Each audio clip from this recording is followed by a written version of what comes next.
Imagine a universe without prosperity, where gods and demons alike wander in desperation. The skies dimmed, the earth barren, fortune drained. What would you do if the very fabric of existence hung by a thread of hope? This is not just scripture. It is the cosmic drama from which Maa Lakshmi, the embodiment of wealth, beauty, and grace, emerged. But her birth was no easy miracle. It was born from fierce struggle, divine strategy, and ancient urgency.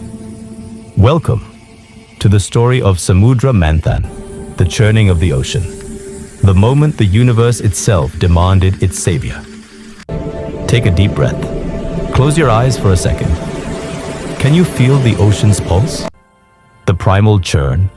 The tension between light and dark? Good, because this is where our journey begins. In this video, we will travel through the three acts of this supreme cosmic narrative. The crisis that necessitated the churning, the titanic struggle between Devas and Asuras, and the climactic emergence of Devi Lakshmi.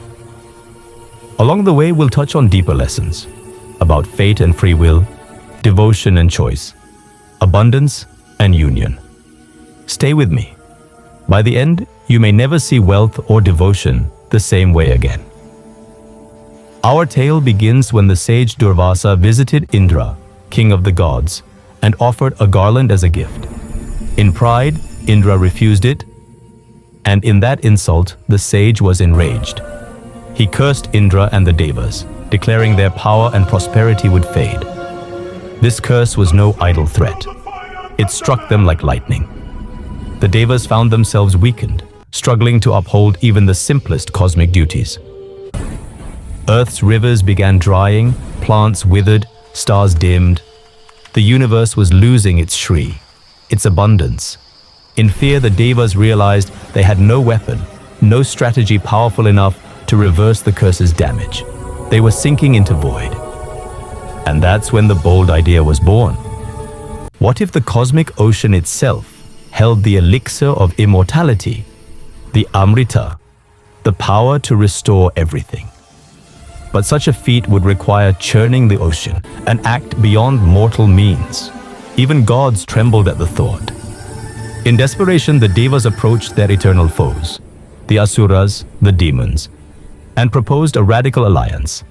Let us churn the ocean, share the spoils, and recover Amrita together. Does that strike you as odd? Gods teaming with demons? Yes. But in cosmic narratives, opposites often unify to birth new creation.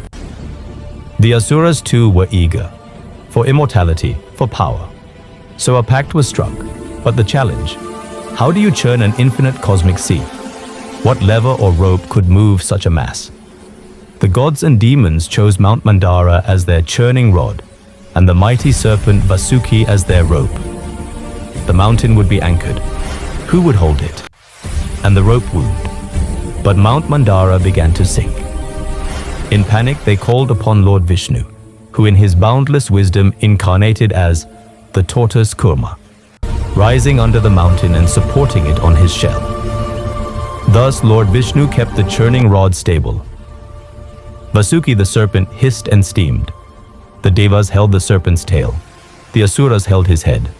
The churning began, slowly, painfully, inch by inch, wave by wave. Just imagine the tension, the serpent's coils twisting, the sea roiling, the mountain sliding, alliances trembling. Each pull pumped energy into the cosmic waters. Each pause invited disaster. And this was only the beginning. But the ocean would not yield easily. What emerged first would shock even the gods. We're about to see treasures and toxins both, some that uplift, some that threaten. Are you ready? As the churning deepened, the darkest substance boiled out first. Halahala, a deadly poison potent enough to annihilate all creation. It spread like nightfall across the waters. Gods trembled. The Asuras too recoiled. The universe teetered on the brink of extinction. Here was danger so extreme that even the immortals called out in fear. Who could confront it? Without hesitation, Lord Shiva, in his infinite compassion, offered himself. He drank the poison, not just to save the gods, but to save everything. Yet the poison lodged in his throat, turning it blue forever. Thus he became Nilakantha, the blue-throated one. This sacrifice, the ultimate act of devotion, ensured that the churning could continue. But it also reminded all that creation arises from sacrifice. The poison dispersed, but the tension remained. Once the threat was subdued, the ocean began to yield its gifts. The first was Kamadhenu, the wish cow.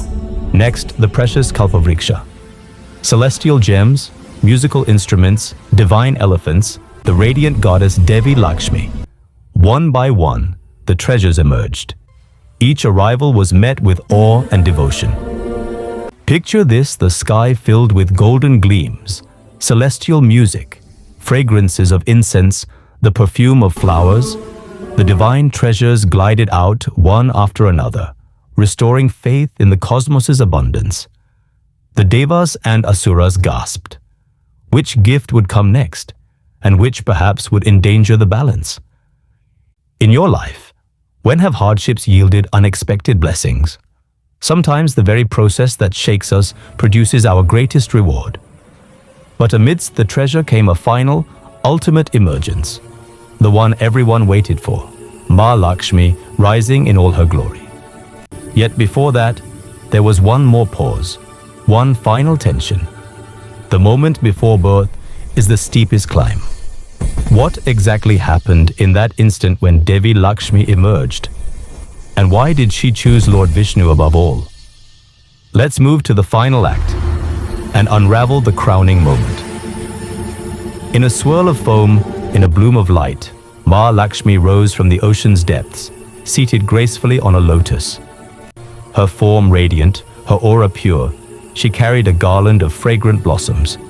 The universe, for a moment, held its breath. She was the embodiment of Shri, prosperity, grace, beauty, fortune, returning to creation at last. The Devas fell to their knees. The Asuras, momentarily stunned, stared. Every direction glowed with her presence. In that moment, Devi Lakshmi made her choice. She turned her gaze not to the mightiest demon, not to the one with greatest force, but to the preserver of the universe, Lord Vishnu. She accepted him as her consort, signaling that true wealth belongs not merely to the powerful, but to the one who protects and sustains. Let's pause and reflect on what lies beneath. Sacrifice and endurance. Even gods endured suffering, Shiva drinking poison, so that creation could persist. Union of opposites. Devas and Asuras in contest bring forth creation. Choice and alignment, Devi Lakshmi's choosing. Lord Vishnu teaches us that prosperity aligned with Dharma is lasting. Emergence from chaos. Beauty, order, grace emerge when struggle is met with faith. Devi Lakshmi's emergence wasn't just a gift, it was a divine reclamation. She didn't merely appear, she chose. She walked into cosmic life, not out of demand, but from purpose. You might ask, what does this ancient scripture mean for us today? Facing struggles, financial fears, identity crises.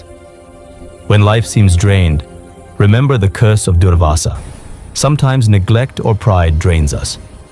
We must seek humility. When you face resistance or demons, obstacles, failures, perhaps those are part of your churning. In times of desperation, do not lose faith in hidden treasures. Your Devi Lakshmi may still rise. And ultimately, choose the path of protection, support, sustenance, not arrogance or exploitation. And your prosperity will endure. Now, I want you to ask yourself, what is your personal ocean? What has stagnated in your life? And who is your Lord Vishnu, the principle, the purpose, the anchor you will let your Devi Lakshmi unite with? Because here's the thing, the scripture warns us, if Devi Lakshmi emerges but is not claimed with integrity, she may vanish again. If we misuse abundance, ignore dharma, wealth will slip away.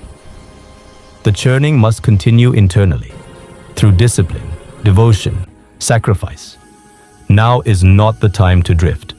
The cosmic clock ticks. The moment to claim inner prosperity, not materially, but spiritually, ethically, is now. Do not delay.